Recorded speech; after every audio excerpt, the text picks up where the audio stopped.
Hello and welcome to Indie Business Radio for Monday, April 5th, 2010. I'm your host, Donna Maria, and you have arrived at the one place where we empower you to enjoy your life, build your business, and have your way. Well, you guys, I don't know about you, but the weather is warming up, and I am looking forward to lots more opportunities to be active, keeping up with my new fitness program. I'm really excited about how things are going, and as you know, I am having guests on the show more frequently now who can help all of us turn our attention to being more healthful, more fit, and more conscientious about how we treat our bodies and make them move so that we can be personally more healthful, but also that we can benefit our families and also maximize the opportunities that we provide for ourselves and other people in our businesses. And, you know, I don't know about you, but last week I did read a report or some news reports about a report that was released by the Journal of the American Medical Association showing that women who gain the fewest pounds as they age averaged approximately 60 minutes a day of moderately intense exercise. Now, that sounds like a lot, and actually since I've been trying to hit that mark over the past couple of months, it is a lot. But I thought I would have someone on Indie Business Radio who could talk to us about the benefits of maximizing our time each day to fit in some fitness, and in particular, someone who is really, really good at something I enjoy, which is running. This is a new thing that I've picked up in my life recently, and I might add relatively late in life. I've never been a runner before. I still don't consider myself to be a runner, but I'm surrounding myself with people who are like real live runners, and who kind of do it as more than a hobby, but have actually used it to expand some business options for themselves. And one of those people is our guest today on the show, and I'm so excited to have her. Her name is Laura McClain.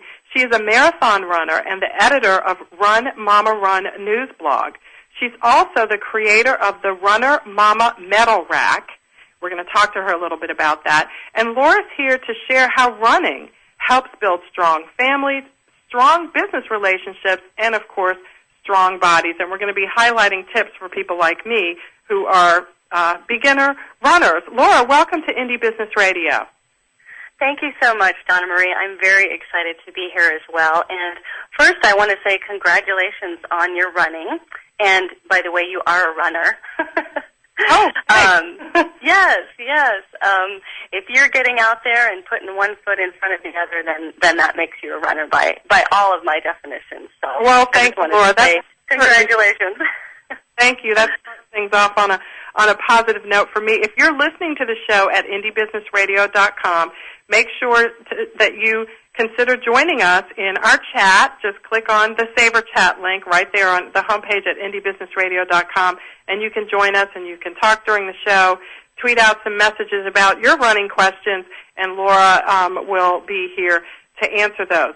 So, Laura, let's talk for a second about this Journal of American Medical Association report. I'm not sure if you've seen it, but whether you have or not, what do you think basically about that 60-minute recommendation? That seems like a whole lot to me. And I will say that even when I run, because I'm only running about 2 to 3 miles a clip, if I go the full 3 miles, because I'm not a very fast runner, kind of embarrassing to admit this, but it takes me almost an hour to do that, if I do that. So I do feel good when I go that far. But sometimes, you know, if I'm having an off day or I'm feeling kind of tired, I'll just keep it to 2 or 2.5, which is what I did yesterday. You know, give me some of your thoughts, and I know you're not a doctor, and we want to make sure we add that in here. Check with your doctor, your medical practitioner, before you start any kind of fitness program. Laura's got a great deal of experience, but, you know, we want to make sure that you combine her experience and her, sharing from her background with professional medical advice. So, Laura, tell us what you think about that recommendation. Right, Donna Marie. I would echo your sentiments exactly, that we can share a lot of tips, but definitely check with your doctor and of course listen to your body as you take up running, if that's what you want to do. I think 60 minutes is a lot in a couple ways. Definitely, as busy folks nowadays and all the independent business owners, you know, of course, will tell you, and moms, people who are both, that 60 minutes is a lot to grab out of your day to spend time doing that exercise. However, it doesn't all have to be done at once, I don't think. A lot of people do 2 workouts a day, and that might mean a quick run in the morning and a walk at night, maybe even after the kids go to bed. Your time in the gym, it does take time to get there and to do the changing and the showering after, but the actual exercise time, if you put in a good effort, could be 20 to 30 minutes, and then maybe you do something later in the day. And also, I think it's important to note too that not every day can lend itself to that kind of time. And so, while I think that's a really good goal to have, and I think their recommendation is wonderful, and that would be an ideal for me as well. I know that I don't have the time to put in that much, so I look for, quality in my workouts and listening to my body. I know if I worked out an hour a day every day, there's some days that my body would say no. Especially if you're a mom of young kids or a business owner who's got a lot of deadlines, or you're pushing to get a marketing plan out. You've got, you're up late and you might be sleep deprived, and that hour may really be a push for you. So I would say, sure, we can all shoot for that, and that would be wonderful. I'd love to have that time, but that's a big chunk of time in today's world, I think. So I think it's important to focus on quality and having fun. I'm all for having fun. So along with helping your body and your family and giving you that energy for your business, I think working on the quality and having fun is almost as important. And Laura, how did you start running? Tell us your story. Well, Donna Marie, like you, I came to running late in life. I was pretty shy growing up, high school years, middle school years, and I didn't do team sports. I was, worried about being clumsy and worried about letting the team down, and I was a fairly shy person, so I didn't involve myself with teams, and I'm loving to, I love to see my kids starting to do group activities and fitness and soccer and things like that, because I get to now live vicariously through them. I didn't do the team sports. But I did do things on my own. I liked skiing, and I was a big ice skater when I was young. But those were things that I could do on my own, at my own pace. And I really liked some of the solitude benefits of it, and just being able to really reflect on myself and feel my body. So I didn't really get into the running part of it until later. I was stationed in Germany when I was in the Air Force in the 80s, and I took it up then, I think, because I was very busy, and I worked nights and days and different schedules, and I really needed some time away, and the fitness felt like a good thing for me that I wasn't being able to do as much. So I started running, and I like I said, I lived in Germany, and I lived in small villages, and it was actually funny. Farmers and, gals that were doing their daily shopping with their shopping baskets with kids in tow would literally stop on the sidewalk and point at me and stare. And it was just not something that you saw then. But it was fun, and I got a taste of it, and I really liked it. But I didn't do it very regularly until I moved to Eugene, Oregon in '97, and shortly thereafter took it up again as a way to just get outside and spend some time with myself and to work on my fitness level. I was going to college at the University of Oregon, and it was very busy and a lot of homework, and I was working and thinking about starting my own business in a year or two, and so I really needed to have an outlet, and that was a perfect outlet for me. So let's talk about that a little bit then, because I started running one day, literally last year. I was at my son's flag football game, and it was at a track, with the field in the middle, and we were at the gym, which we pay, a nice little wad of cash every month to belong to, which is a really nice gym. And so I said, here I am watching my son play football. My husband is the cheerleader, and he's got the camera, and he's running up and down the sidelines, as a proud father would do. But I was just hot. So I said, why don't I just get up and see if I can run around this track? Why not just give it a try? So I did. I got up. I had my tennis shoes on. I had a comfortable pair of shorts on. and I ended up going around the track 3 times, which was a mile. Now, I was not running very fast, but I was not walking. I was running, and I thought at the end of it, I was like, wow, I just ran a mile, and I didn't even plan it. And then afterward, it was almost like these endorphins or something just started firing off. When we got home, I was like bouncing off the walls. My husband was like, wow, I was just so proud of myself, and I wasn't in pain, and I'd actually done it. So it's interesting to me how something I've never, ever done before could all of a sudden just start one day sort of by accident. So I tell that story because I want to ask you, you know, that emotional high, that emotional feeling that I got after that run, I want you to comment on that for people who may be afraid to run, or they just don't think they'll like it, or they just don't have any other reason to give it a try. Can you talk about that feeling and how it incentivizes you to run even when you don't feel like it, and even when you're not going to be running a long distance? Like in that case, I only went a mile. Right. Well, that's a great story, Donna Marie. I love hearing stories about people when they first start and what that meant to them. Marla Runyon, who is a former long-distance Olympian who lives here in Eugene and has written a book about her experience and autobiography, one of the things she says in her book when I read it a few years ago really struck me. And she said, you know, when people ask me, oh, when did you start running? I ask them, when did you stop? And it's true. We start running as kids. And I love to watch my kids run. My son has beautiful running form. I often, you know, sort of have these little races with him, and I love to watch him run because it's so pure and it's so unintentional, and it's so carefree, and it's so easy. And I aspire to his running form because that's what we all started with.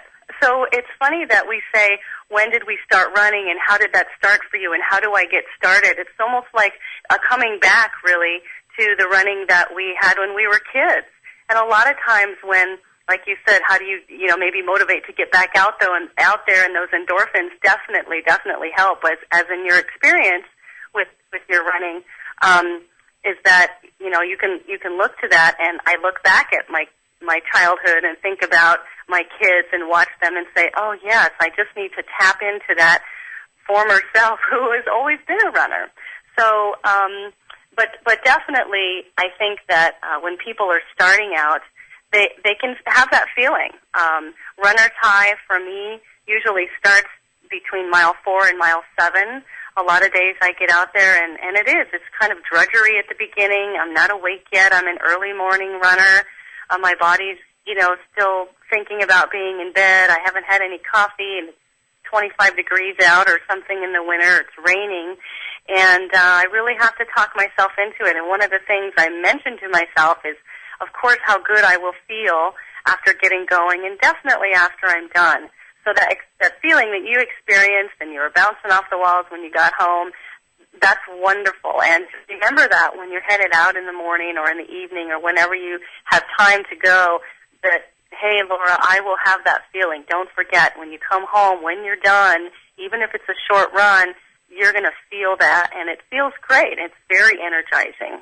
Well, you know, I love what you said. I love what you said about that author. It's not when did you start running. The question is, when did you stop? Okay, so light bulbs are going off in my head, and I'm looking back over my life, and I'm thinking, you know, when did I, either consciously or unconsciously, think it was better over a long stretch of time, which it was in my case, to not run at all? I mean, I used to be a tennis player, used to do a lot of things. So that's a really good question, and I know the answer will be different for a lot of people, but I hope just that question, thank you for sharing that, sort of helps people to, actually, it changes the way you approach it, right? It's a mindset.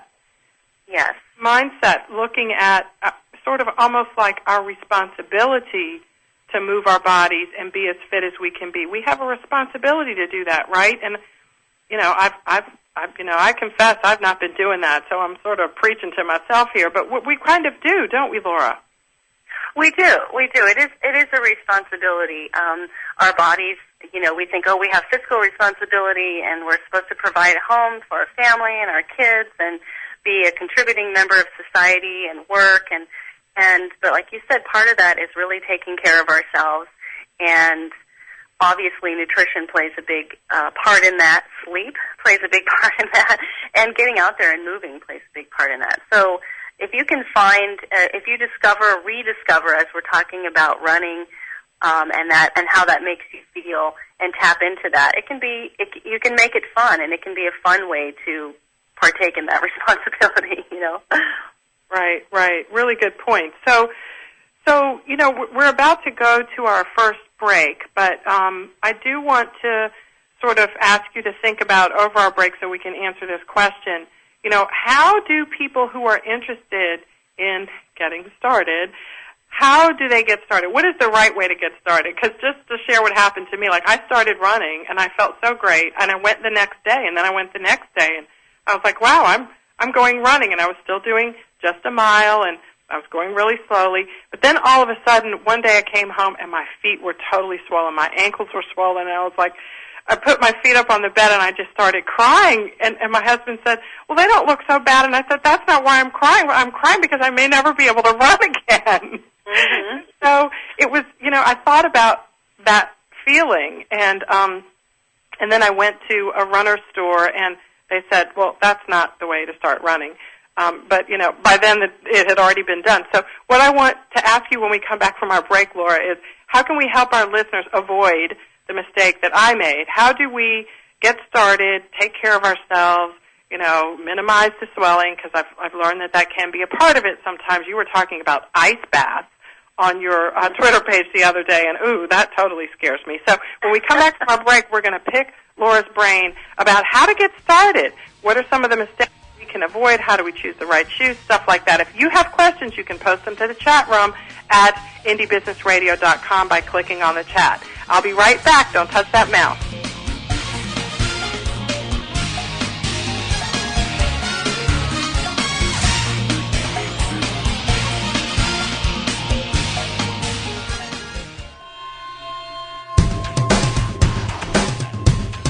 Why is everyone listening to GlobalTalkRadio.com?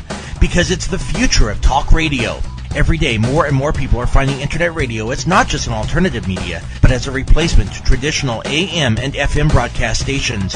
Internet radio offers a wider variety of programs, convenient on-demand listening that meets your schedule, and fewer commercial interruptions. And GlobalTalkRadio.com is already leading the way by matching this content with a highly targeted Internet audience. GlobalTalkRadio.com offers its listeners one of the widest programming varieties on the Internet, from business and finance to self-improvement, paranormal, health, literature, romance, politics, and more. There are also opportunities for prospective hosts who would like to host their own weekly or one-time talk shows. Want to learn more? Check us out at www.globaltalkradio.com and see the future of talk radio today.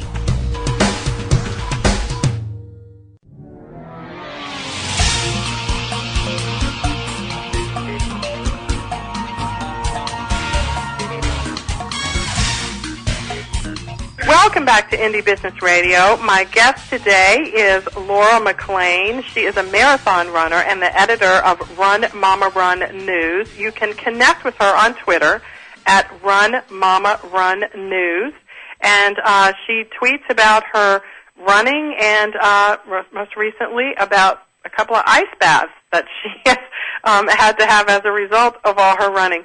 So, Laura, I'm not ready for ice baths yet because I'm not running 20 and 30 miles at a clip like you. But let's help people who might be just getting started. Where do we start if we want to give this running thing a try? Right. Well, there's lots of tips out there. Online resources are really wonderful.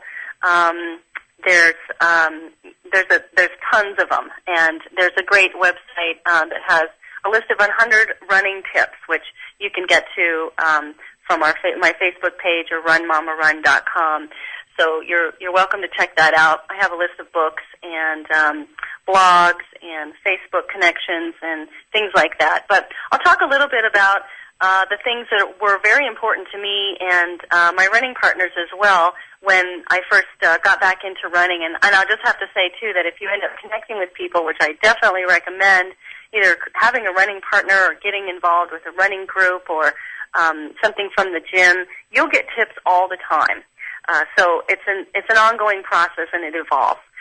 But let's just say that, one of the first things, obviously, is, to listen to your body and to check with your doctor. It's always great when you start a fitness plan to go in and have a physical done, have some, just talk with them, and get their recommendations on what share with them what you feel your current fitness level is, and they might have some suggestions on where to start as far as exertion and that sort of thing. A lot of us focus on, exercise to lose weight in addition to fitness or maintain a good weight, and that's a wonderful goal as well. So if that's a concern, then your doctor might be able to guide you in that way as well. I think one of the nice things about running, too, is that it doesn't require a lot of equipment. I used to be a skier, and I'd ski over 100 days a year, and I can't believe the amount of schlepping I did with all the ski gear. Still love skiing, but I love the simplicity of running because it just really starts with a good pair of shoes. And what I did was, just like you, Donna Maria, I decided to go out running one day, and I put on what I had, which I think were literally tennis shoes, because I played tennis a little bit too, and it was fine for the first couple miles and the first couple weeks, but of course your body is taking on a new form, new movement. Your muscles and your bones are getting used, and jarred in different ways. Your whole body is involved in that, and so eventually, it's not too long before your feet or your legs or a number of things start telling you that you need to pay attention to your gear. So shoes are a great thing to start with, and I would recommend going into a running specialty store. You can go into sportswear stores, but they don't often have as knowledgeable staff there. The ability to spend some one-on-one time with you to look at your feet, look at the way you run, the way you move, maybe talk to you about your goals with running. So I definitely recommend going to a specialty running store if you can. And what I had done was called a gait analysis. And what they do is you stand on a treadmill and in your current shoes or maybe shoes that they're helping you try on, and they video record you as you're running. So you get a good opportunity to review with the salesperson or the running person there that's going to be helping you fit your shoes, what your gait looks like, how you're moving. And oftentimes they can identify whether you pronate, meaning your feet, sort of move in too much, lower arches, flat feet, or if you're over-pronating the other way, or if your feet are pretty right on. They can also identify other things, movements about your form that they might be able to help you with. But basically it's to get a good idea of how your feet are moving and what they're doing when you're running. From there they can identify what kind of shoe you might need. And there's three basic kinds of shoes that they would probably recommend. One is a neutral shoe, meaning that it's basic support. You have a pretty good arch. You're not over-pronating or pronating outwardly moving your foot when you run. So neutral shoe would work. A stability shoe, which is what I wear, is for people who pronate quite a bit. And then a motion control shoe has a lot more support in it. It's for larger folks, big guys, people that really have flat feet that really need to have maximum support. Of course, all that being said, there's a lot of talk and a big movement to barefoot running. And we don't have to talk much about that, but there's some great information about barefoot running and actually shoes that people are wearing to go running with a real minimalist feel. So that's kind of interesting. I haven't ventured there yet. Those are good. I actually have been reading about those shoes on the blog of Tim Ferriss, who is the author of the 4-Hour Work Week. He's been blogging about those shoes, and a couple of other people who run as well. So that's good. We have Lisa in the chat room on Twitter at Blue Moon Candles, Laura, and she says, yes, I need some shoe help. She says, I had a friend suggest that I may have shin splints. Not entirely sure what that is. Is there a way to prevent it? So I guess what are you've already given shoe help, so thanks for that. And then what are shin splints, and how do you know if you have them, and is there a way to prevent them? Right. Well, I think, there's a lot of different reasons that you can get, injured when you're running. For the most part, and shoes play a big part in that. If you're not running with decent shoes, at least in your early running, so you can have the support. And then later on, you can play with different types of shoes or different levels of support once your body is really used to that. One of the big reasons that we get injured as runners, and runners get injured a lot, is because we love it so much, I would have to say, is that we overtrain. So that means that we're running too hard, too fast, too often, or any combination of those. And I think that if, like as you had started out very slowly, I think that's extremely important.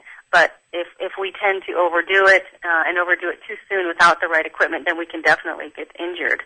I think Laura, one of the things that I experience, and maybe Lisa at Blue Moon Candles or some other people do as well, is early on I got them quite a bit in one leg, and then when I got new shoes, it almost immediately corrected itself. But within a couple of weeks of that, here's what I noticed, and this happens frequently.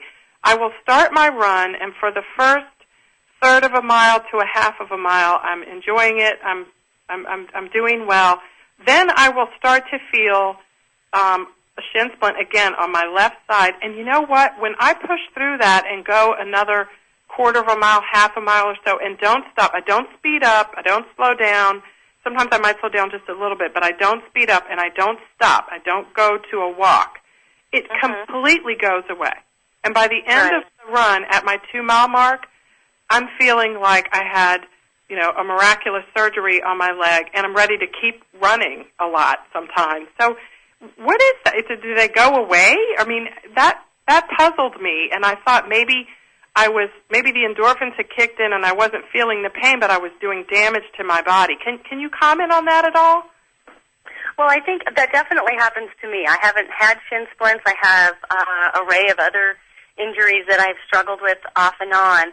But basically it's, the inflammation in the front of the leg, the periosteum of the tibia, the sheath surrounding the bone, and the lower leg in the front, if people aren't sure what the shin splint refers to, it starts getting inflamed, and it can come and go. My running partner suffers with those occasionally, and the biggest reason is, she's doing a lot of long runs on hard pavement, too many weekends in a row. So for her, that happens sometimes. And oftentimes, when our bodies do warm up, then some of those, creaks and pains and little things that start to bother us when we start out the beginning of our run do subside and do go away. I think what's key to know, though, is to listen to your body. And, if it continues and continues, it's time to slow down or walk. Okay. And then try again. And if it's continual, then it's time to see your doctor or think about different shoes. Immediate treatment would be, stopping, icing, cold therapy, that kind of thing, keeping off of it for a little bit, maybe some ibuprofen. Yeah, the icing does help a lot. And Lisa has a follow-up question, Laura. She says, I wanted to run barefoot on my treadmill, but wasn't sure if this would cause problems. What do you say about that? The same thing. I think treadmill is a great place to try barefoot running. If you want to try that, obviously it's not going to be fraught with the worry of stepping on something horrible.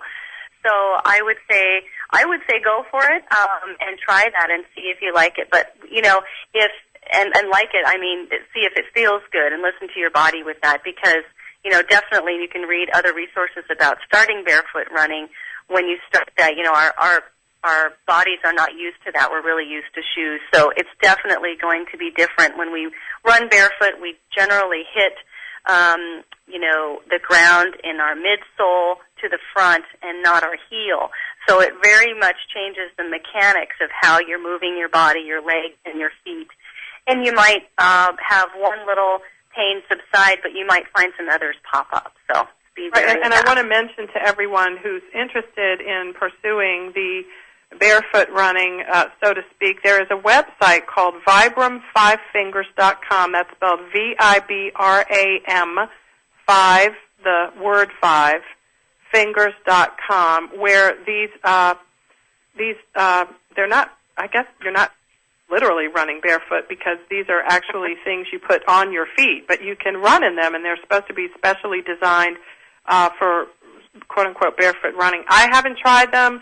I'm not sure if I'm, even though I'm only 26, I'm not sure if I should get started at the advanced age that I am running with these things, but they're really quite interesting. Have you tried them, Laura? I have not. I was just talking with a friend who's an ultra runner yesterday, in fact, at an Easter egg hunt, and he had recently bought some, and he's been trying them. He's training for a race, and so he doesn't want to wear them running right now. He wants to wait until after his race is over to really give them a good go. But he's been walking around with them and having a good time with that, and he really likes it. He's a barefoot, advocate right now, and is excited about trying them. He's also a neutral runner, meaning that he has pretty good support in his feet, and so he's used to wearing a fairly, flat shoe, a neutral shoe. So I would definitely like to try it at some point. It looks fun. The big advantage that people are talking about with it, Donna Marie, is that you run differently. As I said about Lisa's question, you hit your foot when you're running barefoot in the middle of your sole, and then move up through the toe instead of your heel. And a lot of injuries have been pointed at. People point the injury at the heel, and really hitting hard with the heel. So. Well, I'm actually going to, at some point in the near future, give them a try for walking around, maybe doing a Zumba class or something like that, and see how they feel. But they really are quite intriguing, and I love to try new things. My curiosity is killing me on these things, so I'll probably get them soon. We're going to come back and talk with marathon runner Laura McClain some more about running, and we're going to talk about, once you get to the point where you've run for a little while, maybe you want to try to find a 5K or a half marathon or something. What can you do to get yourself ready for something like that? This is Indie Business Radio. I'm your host, Donna Maria. We'll be right back.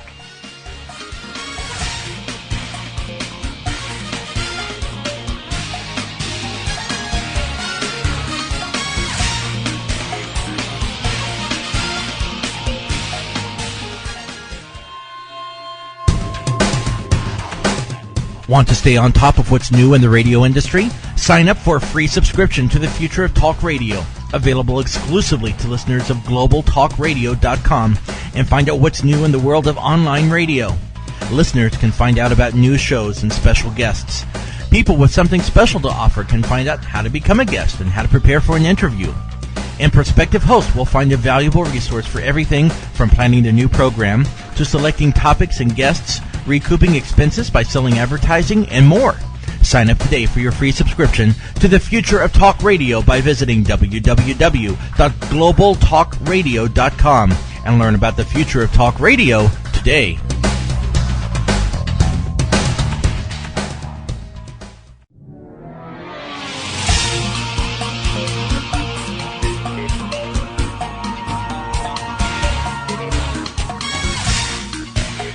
Welcome back to Indie Business Radio. We're here with marathon runner Laura McClain, and before we took our break, she had given us some really good tips about getting started running where shoes are concerned. Laura, what are some other tips that you can provide for people who are just getting started? Well, like I said, there's lots of online resources to take advantage of, but I think, one of the things in shoes that I'm really an advocate of is try to find support. Like I said, I was kind of a shy person and didn't do a lot of team sports, and so it was interesting when I thought, well, I'm going to start running, and I need to find some people that I can run with. So the same place that I got my great shoes, a specialty running store, they were also a source of group runs. They have group runs that they do right out of their door, and 3 times a week and on Saturdays, and then they even offered a marathon training group. So that's a really perfect start. The other thing, too, you can check with your gym or where you do yoga and bulletin boards and see where people are running and join in there. It's wonderful to get that support. You'll find beginners everywhere, so no reason to be intimidated with that. You'll get a lot of great tips from that. The other thing to do is to have fun with it.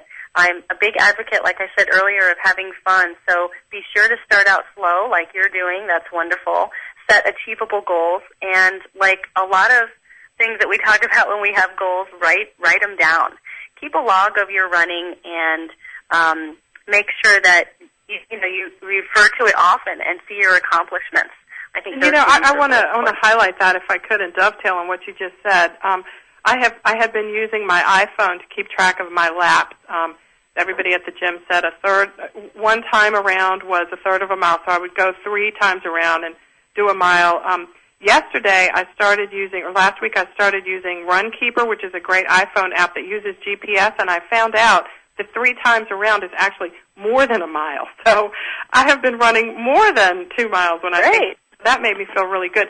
But what I wanted to dovetail on is to share how fantastic it does feel to be able to look over and see the accomplishment and see that when I add it all up, I've actually run 10 miles or 14 miles this week, and how empowering that is. So how can you comment on that too? Because as small business owners, you're a wife, you're a mom. We have to not only have endurance when we go running, but we have to have endurance to run our businesses. Is there a connection there? There definitely is. And writing it down, I've done it several different ways. I used to keep a written training log.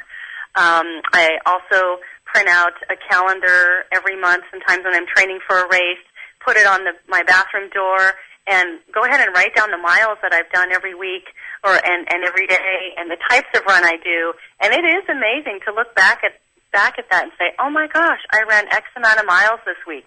That's really an accomplishment. And it's that kind of pat on the back that you're giving yourself that really does help with all of the relationships that you're talking about, your business relationships, the relationships you have with your family, your kids. Definitely with the family, it's, like you said earlier, we're responsible as citizens to be healthy in our community, and it's really nice to know that I'm a fit mom and that my kids can see that. And they love exercise and love getting outside, and they know what, recovery food is when I have gone for a long run and what I should be eating, and they tell me I should be eating more protein or more carbs. So it's great because it makes fitness and running and nutrition and healthy choices a normal thing for my kids to see. That's really great. The other thing, too, it obviously adds to my energy level. And as a business owner and a mom, I need that. We all need that to keep us going. It also helps me sleep really great. I don't know if you've noticed that, too, but on the days that I run, I usually sleep better that night. So it's a wonderful cycle.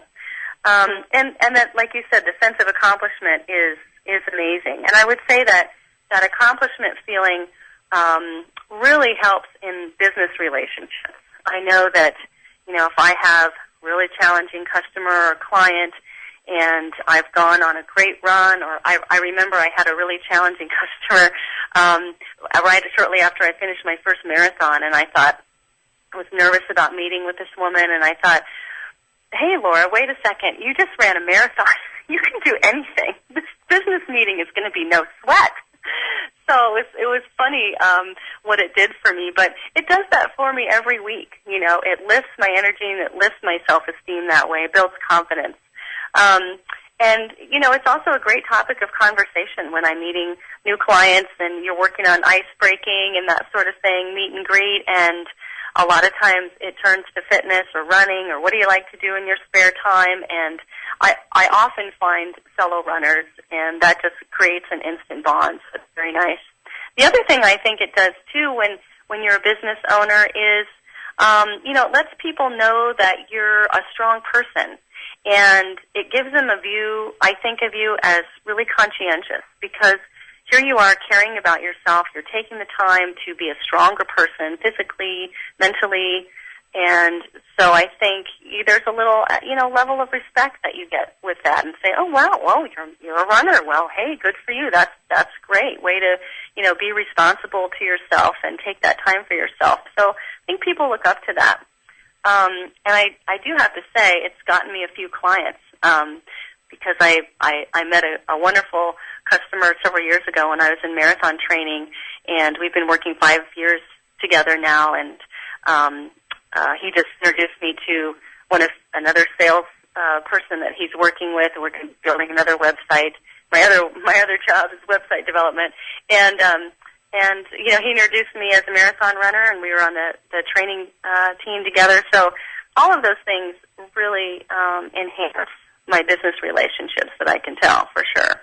Those are some really good points, and not things that we would normally, think that we would expect. So, Laura, those are some great tips to get people started. What about those people who have gotten started? Maybe they're kind of on their way like me, and they want to maybe run a 5K or look for really ambitious people might be looking for a half marathon or a marathon like you. What are some tips to finding some places, I guess locally, where we could train or, prepare our bodies for something like that? Do you have any tips on that?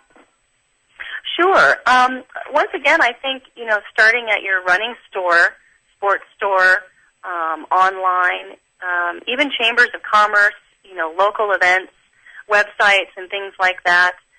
There's, big charities that do runs. Almost all of their local runs are great opportunities to give back to the community because the funds that are raised go toward, children's programs, children's sports programs, or, disease prevention and other health-related programs in your area. So it's a nice way to give to the community, too.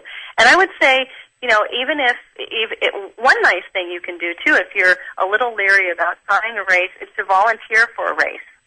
And then you can really sort of get, behind-the-scenes view of what happens in a 5K and meet some people and get a little bit more comfortable. So that's kind of a fun way to get your foot in the door, too. But I would say if you check with your local running store and the gym and that sort of thing, maybe some local online resources, you can find some 5Ks in your area. And the 5K is such an accessible race. Because what is a 5K? How many miles is that? It's just 3.1 miles. Okay, I could do that. You're in training right now for your first 5K. I don't know if you know that. Well, I got to tell you that no one is more surprised by this than I am. And as you talked about, combining it with business and stuff, I've got a lot of support of other runners and people who are starting to run, like Lisa at Blue Moon Candles, who joined the show today to ask some questions. And we've been talking about this, and I actually use a pedometer now, so I can. Right. So I can keep track of my steps. It's another way to gauge myself and be accountable. But the other thing that's so fascinating is, as you said, having your family members, your close friends, and not everyone's a mom, but we certainly have young people in our lives who we influence, our nieces, our nephews, or even just our neighbors and our neighbors' kids. To be able to take my kids with me, we take a soccer ball or a football, they toss it around, on the field while I run, or they just roll down the hills like kids do and have a good time. But it helps them to see, that I'm active, and I encourage them to do the same thing, which, since they're young, is not hard. They're running all over the place. But another side benefit is that they sleep better, which means that Mommy sleeps better. Yes. So, there are so many benefits to it. So, Laura, tell me this. Not just specifically with respect to running, but just fitness in general. What do you see among other small business owners as the chief reason why they may not, devote as much time and attention to fitness? Again, running may not be your thing, so let's talk about fitness in general. And what are your suggestions for helping people overcome that? Well, it's definitely a time push, for sure. And I think that... You think it's time more than fitness level, time more than desire? It's time. You think it's time that's the chief issue with most people? Is that what you're seeing? I think they would say that it's time. Most people say, "Oh, I wish I had time to do that," or "I wish I could make time," or "I wish I could make more time." And so I think that's the thing that people will say is the problem, and maybe the main obstacle to getting out there and having some sort of workout or going to the gym. So, but it's a matter of what you want to carve out as a priority. There is time, and so I think that it's important to make it one of the first things on your list. For me, my husband will roll his eyes sometimes, I know, because when we're talking about our schedules for the weekend or plan for the week, he knows that the first thing that I want to do is get out there and run, and so almost everything else is sort of woven around it, and I'll sort of do anything to make sure that I get in my really long run on Saturday. If that means, hauling the kids somewhere or spending the entire day with the kids on Sunday and letting him have a break, whatever it is, I really focus on making that first and foremost. And then everything else will fall into place. So I think people will say that it's time, but it's really that personal self-commitment to say, you know what, this is a priority for many reasons, not just me. And if I can give that to myself, it's really giving it to all those other avenues. Okay. So, this is really good to sort of delve beneath that time issue because I will say for myself, and I definitely haven't arrived anywhere yet, but I have changed a lot of the way I think and the way I move and the way I manage my day. And I will say this, my children are older now, so, and I think the reality is that when the children are younger and they can't bathe themselves and they can't wipe themselves and they're still in diapers, it is a whole other issue. For me, my children are 6 and 8, and it seems like over the past year, that maturity level in their lives has dovetailed with a renewed desire to change my life in positive ways, and that's where all this running and all this pedometer wearing craziness has started. But Laura, I have a wonderful business. I love my business. I would rather do my business, work on my business, than almost anything else in the whole entire world. It's not that I love my business more than my family and my friends, but I just enjoy it so much. It gives me so much pleasure in so many ways. And one of the things that I did for a long time was kind of get stuck in that, ignoring my own fitness level, eating every meal at the computer, getting to the end of the day and feeling so accomplished with what I had done in business and being exhausted and getting up the next morning and being really revved up to do my business, Laura, but knowing in the back of my mind that this sitting down all day is just, it may be paying the bills, it may be paying the salaries, but it's not helping me in the long run. And it's not really helping me to create new and expanding opportunities for my business either. So, I had to kind of look beneath that and be honest with myself and say, yeah, it is a time issue. It's always a time issue because everything's a time issue. But I guess I had to start holding myself accountable for that and being right. and owning it a little bit more and asking myself, so it's a time issue, but you still have to deal with it, so what are you going to do? It's a time issue, and you still have to deal with it, so what are you going to do? That record started playing in the back of my head. Mm-hmm. Right. Yeah, and that's kind of what it became for me. Right. That's totally. You've hit the nail on the head there, and that's what happens when we haven't been in the fitness mindset for a while, and so it's new. It's a little bit new for us to put on that hat and really be committed. And sometimes you have to recommit every day or every other day, whatever your schedule can allow. So, and I totally agree with you what you said earlier about moms of young children. And I would just have to say that getting a partner on board is another thing that you can really do. Whether it's your husband, your spouse, your live-in partner, a friend, your mom. Really get them on board and get your family on board and say, okay, guys, I need people to rally around this commitment with me, for me, and then it's going to be for you, and here's the benefits for everybody, and here's what I need around it. Because that's what you should look for first. Mm-hmm. Yeah, such good reminders, and we're almost out of time. This always happens to me. I get so excited, and well, we've got to close out now. Let us know where to go online to get more information about you, and then we're going to close out. You bet. Thanks, Donna Maria. Well, our website is up. It's runmammarun.com, and Mama is MOMMA. Great. From there, you can pretty much get anywhere. From the home page, you can click on the Facebook and Twitter and the blog link, get to wherever you would like to connect with me on. Yes. So you can get to it from there. I have, one of the main missions of Run Mama Run is to celebrate women, especially busy moms who choose to be runners in their journey with that, whether it's just to, put one foot in front of the other to get to the end of the day or to get through the end of a marathon. I just really wanted to let women know, hey, we are cheering you on, and let's celebrate a little bit. And so I've created this. We go to Twitter at Run Mama Run News, and we go to Facebook and find the same thing, and also the website is runmamarunnews.com. It's runmamarun.com. Runmamarun.com. Awesome. Well, listen, that has been fantastic. You guys go to indiebusinessradio.com to get more information about Laura. You can follow her on Twitter at runmamarunnews and catch up with her and all the great stuff. We are out of time. I will see you guys next week. Thank you so much for joining. See you next week right here on Indie Business Radio. In the meantime, enjoy your life, build your business, and have your way.